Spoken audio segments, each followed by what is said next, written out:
വേദസംബന്ധമായ കാര്യങ്ങളെ പഠിപ്പിക്കുന്നതിന് 2 പാഠശാലകൾ ഉണ്ടായിരുന്നു. അന്ത്യോക്യ പാഠശാലയുടെ മേൽവിചാരം നെസ്തോറിനും അലക്സന്ത്രിയ പാഠശാലയുടെ മേൽവിചാരം കൂറിലോസ് പിതാവിനുമായിരുന്നു. നെസ്തോർ വേദവിരീതിയാണെന്നും തൽക്ഷണം പുറത്താക്കുന്നതിനും, അത് തെറ്റ് പഠിപ്പിക്കുമ്പോൾ പുറത്താക്കണമല്ലോ, കാരണമായത് ഇതാണ്. ഭദ്രാസന പള്ളിയിൽ വെച്ച് അനാസ്കൂസ് കശീശോ ഒരു പ്രസംഗം ചെയ്തു. അതിങ്ങനെയാണ്: 428 ആണ്ട് ജനനപ്പെരുന്നാളിന് മറിയത്തെ ദൈവജനനി എന്ന് വിളിച്ചുകൂടാ. അവൾ മനുഷ്യപുത്രനെയാണ് പ്രസവിച്ചത്, ദൈവത്തെയല്ല.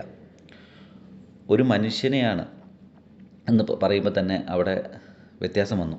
മനുഷ്യത്വത്തിന് വണക്കം ആവശ്യമില്ല, അത് ദൈവം ധരിച്ച ഒരു വസ്ത്രമാണ് എന്നും മറ്റുമായിരുന്നു പ്രസംഗിച്ചത്. നെസ്തോർ ഇത് കേട്ടിട്ട് യാതൊരു വിരോധവും തെറ്റാണെന്ന് ചൂണ്ടിക്കാണിച്ചില്ല. തെറ്റ് പ്രസംഗിക്കുമ്പോൾ ചൂണ്ടിക്കാണിക്കണമല്ലോ. അപ്പോൾ കേട്ട ജനങ്ങളുടെ ഇടയിൽ വലിയൊരു പ്രശ്നമായി, അത് ചർച്ചയായി, അങ്ങനെ പുറത്താക്കുകയാണ് ചെയ്യുന്നത്. അപ്പോൾ നെസ്തോർ പറഞ്ഞു, 2-3 മാസം പ്രായമുള്ളവന് ഞാൻ ദൈവമെന്ന് പേര് കൊടുക്കുകയില്ല. മിശിഹായിൽ 2 സ്വഭാവങ്ങളും 2 നോമകളും ഉള്ളതിനാൽ 2 മിശിഹായുണ്ട്, ഒന്ന് ദൈവവും മറ്റൊന്നും മനുഷ്യനുമാണ്.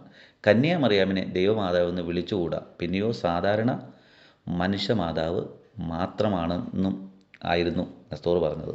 അതുകൊണ്ടാണ് പുറത്താക്കിയത്. നെസ്തോറിൻ്റെ ദുരുപദേശം കിഴക്ക് ദേശങ്ങൾ വളരെ നാൾ പ്രചരിച്ചു. അതിന്നും ഇന്നും പ്രചരിക്കുന്നുണ്ട്. അവൻ്റെ കൃതികളിൽ പലതും അറബി അതുപോലെ പേർഷ്യ ഭാഷകളിലൊക്കെ ഭാഷാന്തരം ചെയ്യപ്പെട്ടു. എഡേസയിലെ പ്രധാന പാഠശാലയിൽ അവൻ്റെ മതസിദ്ധാന്തങ്ങൾ അഭ്യസിക്കപ്പെട്ടു. കാരണം പ്രബലത കൂടി വന്നു, അത് തന്ത്രപൂർവ്വം ചെയ്തു. അതുപോലെ തന്നെ നിസിബിസിലെ പ്രസിദ്ധരായ മോർ ബെർസോമയെ എഡേസയിൽ നിന്ന് നാട് കടത്തി. കാരണം ശക്തരായിരുന്നു. ബർസൗൽ, മഗ്ന, നർസി എന്നീ 3 ദുഷ്ടന്മാർ നെസ്തോറിൻ്റെ വേദവിരുദ്ധത്തെ പരത്തുവാൻ ശ്രമിച്ചു. ഒരുപാട് പേര് ഇതിനെ പരത്തുവാൻ ശ്രമിച്ചു, ഇന്നും ശ്രമിക്കുന്നുണ്ട്. നെസ്തോർ വിശ്വാസികളായ ചില എപ്പിസ്കോപ്പമാർ സ്ത്രീകളോടുകൂടെ പാർത്തു വന്നു. എപ്പിസ്കോപ്പമാർ വിവാഹം ചെയ്യണമെന്ന് അവർക്ക് നിർബന്ധം ഉണ്ട്. അവരുടെ എപ്പിസ്കോപ്പമാർ വിവാഹം ചെയ്യണം. അപ്പോൾ ഈ പാരമ്പര്യങ്ങളൊക്കെ പറയുന്നവർ ഇത് വിവാഹം ചെയ്യണം. ഇത് പുസ്തകത്തിലൊക്കെ എഴുതി വെച്ചേക്കണം കേട്ടോ. അതുകൊണ്ട് ഇവിടെ ഉണ്ട്, നിങ്ങളിത് ശ്രദ്ധിച്ച് വായിച്ചാൽ മതി. ഇവിടെ അതേ വരയിട്ട് വെച്ചിട്ടുണ്ട്, നിങ്ങൾക്ക് ശ്രദ്ധിച്ച് വായിക്കാവുന്നതാണ്. ഇവിടെയുണ്ട്. ഇത് ഇല്ലാത്ത കാര്യങ്ങളൊന്നുമല്ല പറയുന്നത്. ഇത് ഈ പുസ്തകത്തിൻ്റെ ഈ പേജിലുണ്ട്. ഇത് ചരിത്രത്തിലൊക്കെ രേഖപ്പെടുത്തി വെച്ചേക്കുന്ന കാര്യമാണ്. അപ്പോൾ ഇന്നും നമ്മുടെ ആളുകൾ ഈ ബൈബിളിൽ കണ്ടോ, യുവതി ഗർഭം ധരിച്ചെന്നുള്ളത് ഈ ബൈബിൾ POC ബൈബിളൊക്കെ എടുത്ത് പ്രസംഗിക്കുന്നതിന് കാരണം ഇതാണ്. നെസ്തോറിൻ്റെ അവർക്കൊരു കുഴപ്പമില്ല.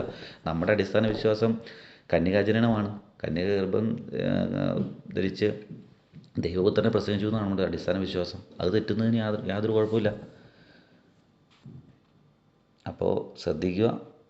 വഞ്ചനയിലേക്കും ഈ വ്യാജചരിത്രത്തിലേക്കൊക്കെ ഇങ്ങനെ പ്രസംഗിച്ച് പഠിപ്പിക്കുന്നുണ്ട്. നിങ്ങൾ ശ്രദ്ധിച്ച് സത്യവിശ്വാസത്തിൽ, ശ്രുതി ചൊവ്വാക്കിയ വിശ്വാസത്തിൽ നിലനിൽക്കുക. Thank U.